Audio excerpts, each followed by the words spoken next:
Hello sa inyo guys, so welcome back again sa ating video ngayon is pag-uusapan natin yung dalawang website na ginawa ko para kay Resident. So actually marami pa tong website nito pero itong website nito is itong dalawa ito is maganda yan nandyan yung may mga personal info dyan si Resident and sa akin yun nga si Resident sa akin baby girl.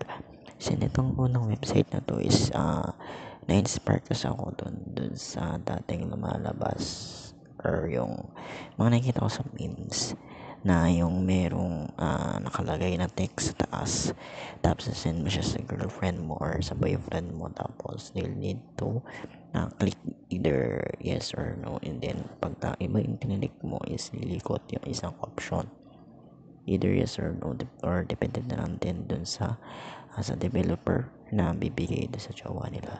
So ito yun, na-inspire ako so gumawa ako ng website yan.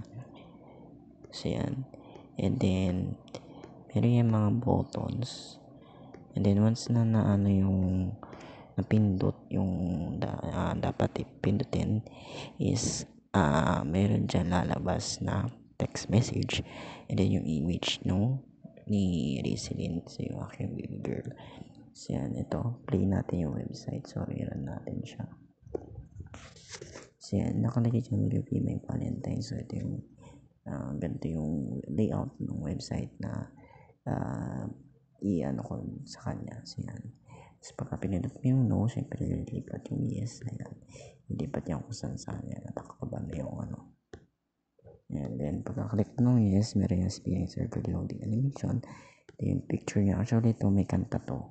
Kaya lang enough ko yung media sound ko kasi baka mamaya makapiright tayo doon sa kanta. Ayan, then meron yung floating na lobo. And then meron pa yan sa baba yung aming mansari. So medyo nag-ano na yung website. Ayan, medyo nagluloko na yung website kasi hindi ano yun.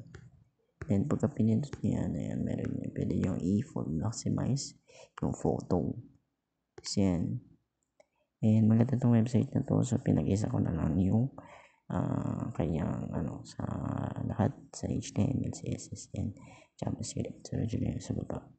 Yun lang guys, and thanks for watching. So mas maganda to pag isasagin sa girlfriend nyo or sa boyfriend nyo. Depende na lang kung sino yung gagawa. Yun lang guys, and thanks for watching. Ito pala yung aming mansari yan. Nilagay ko dito sa hashtag.